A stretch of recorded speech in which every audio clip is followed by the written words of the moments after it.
नमस्कार। आज हम बात करने वाले हैं कि छोटे बिजनेस जीएसटी कंप्लायंस को कैसे आसान बना सकते हैं।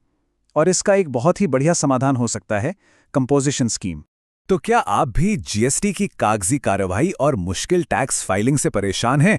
देखिए, अगर आप एक छोटा या मीडियम बिजनेस चला रहे हैं और जीएसटी कंप्लायंस का बोझ आपको बहुत ज्यादा लगता है, तो आप अकेले नहीं हैं। ये एक बहुत ही आम परेशानी है और अच्छी बात यह है कि इसका एक समाधान भी है। तो आखिर ये कॉम्पोजिशन स्कीम है क्या?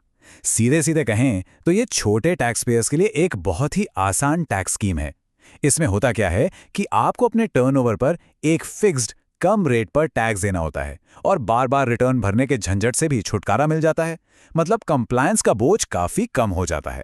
चलिए इसको और अच्छे से समझते हैं। तो आज की हमारी चर्चा में हम क्या क्या कवर करने वाले हैं। सबसे पहले देखेंगे कि ये जीएसटी का एक आसान तरीका कैसे है। फिर हम आपकी एलिजिबिलिटी चेक करेंगे। बात करेंगे एक बड़े ट्रेड ऑफ की, यानी इसके फायदे नुकसान क्या है, ये स्कीम काम कैसे करती है, टैक्स फाइलिंग और पेमेंट का प्रोसेस क्या है, और आखिर में इसे ऑफिशियली कैसे अपना सकते हैं।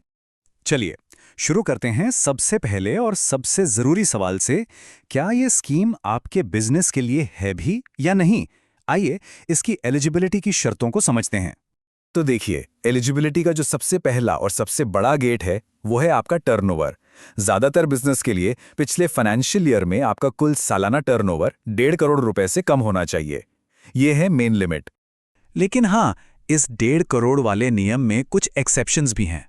कुछ खास राज्यों जैसे कि नॉर्थ ईस्टर्न स्टेट्स और हिमाचल प्रदेश के लिए ये लिमिट घटाकर 75 लाख रुपए कर दी गई है। और अगर बात करें ज्यादातर सर्विस प्रोवाइडर्स की, तो उनके लिए ये लिमिट सिर्फ 50 लाख रुपए है। अच्छा, ये तो हो गई बात कि कौन इस स्कीम को ले सकता है, लेकिन ये जानना भी उतना ही जरूरी है कि कौन इसे नहीं अपना सकता।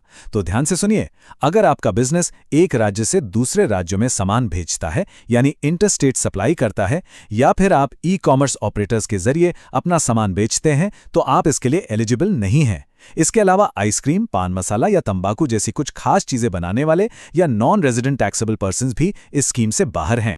ठीक है, तो अब जब एलिजिबिलिटी समझ आ गई है, तो चलिए स्कीम के दिल में उतरते हैं। बात करते हैं इसके सबसे बड़े ट्रेड ऑफ की। मतलब हर फैसले की तरह इसके भी कुछ फायदे हैं और कुछ नुकसान, और इन दोनों को समझना बहुत बहुत जरूरी है। तो देखिए, एक तरफ हैं इसके फायदे। सबसे बड़ा फायदा है कम कंप्लायंस। आपको बस एक सिंपल क्वार्टरली स्टेटमेंट यानी CMP 08 और एक सालाना रिटर्न GSTR 4 फाइल करना होता है। मतलब झंझट कम।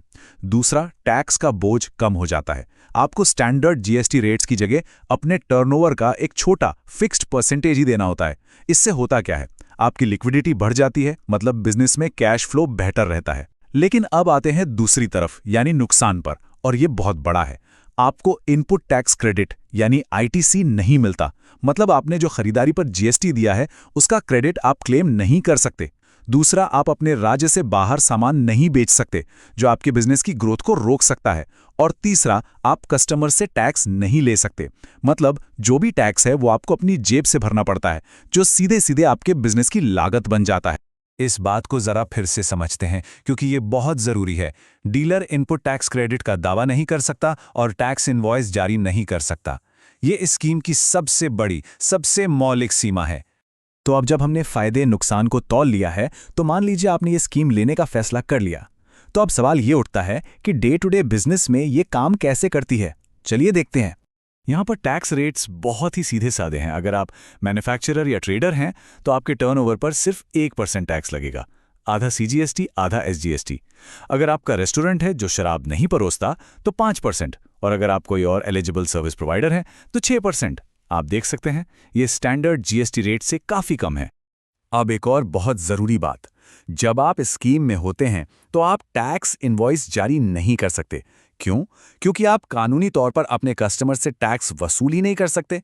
तो इसकी जगह आप क्या जारी करते हैं? आप जारी करते हैं बिल ऑफ सप्लाई।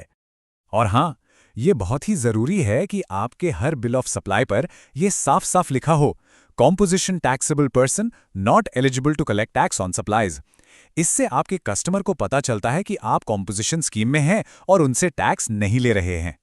चलिए अब उस चीज पर आते हैं जो इस स्कीम को सबसे ज्यादा पॉपुलर बनाती है। वो है टैक्स भरने और रिटर्न फाइल करने का बेहद आसान तरीका। तो इसका कंप्लायंस साइकिल देखिए कितना सिंपल है। आपको हर 3 महीने में यानी क्वार्टरली अपना टैक्स भरना होता है एक छोटे से स्टेटमेंट के जरिए, फॉर्म जीएसटी CMP 08 में। इसकी डेडलाइन होती है तिमाही खत्म होने के बाद अगले महीने की 18 तारीख। और फिर साल में सिर्फ एक बार आपको एक एनुअल रिटर्न फाइल करना होता है GSTR 4 में अगले फाइनेंशियल ईयर की 30 अप्रैल तक। बस हर महीने फाइलिंग करने की कोई जरूरत नहीं।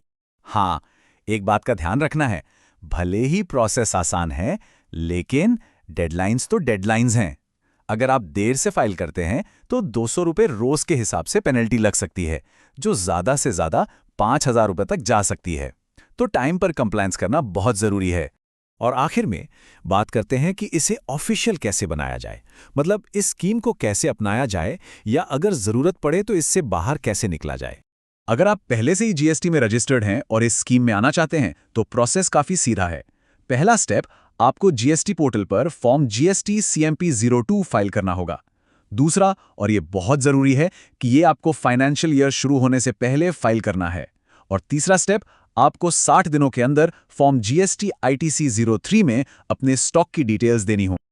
और एक बात और, मान लीजिए साल के बीच में आपका टर्नओवर एलिजिबिलिटी लिमिट को पार कर जाता है, तो क्या होगा? तब आपको कॉम्पोजिशन स्कीम से निकलकर रेगुलर जीएसटी स्कीम में ऑटोमेटिकली स्विच करना होगा। ये मैंडेटरी है। तो आखिर में पूरा मामला इस एक सवाल पर आकर रुक जाता है, क्या सरलता की ये कीमत जो आपके बिजनेस की ग्रोथ पर एक लिमिट लगाती है, उसके लायक है? देखिए, कॉम्पोजिशन स्कीम कंप्लायंस को बहुत ज़्यादा आसान बना देती है, इसमें कोई शक नहीं, लेकिन ये आपके बिजनेस को एक दायरे में भी बांध सकती है।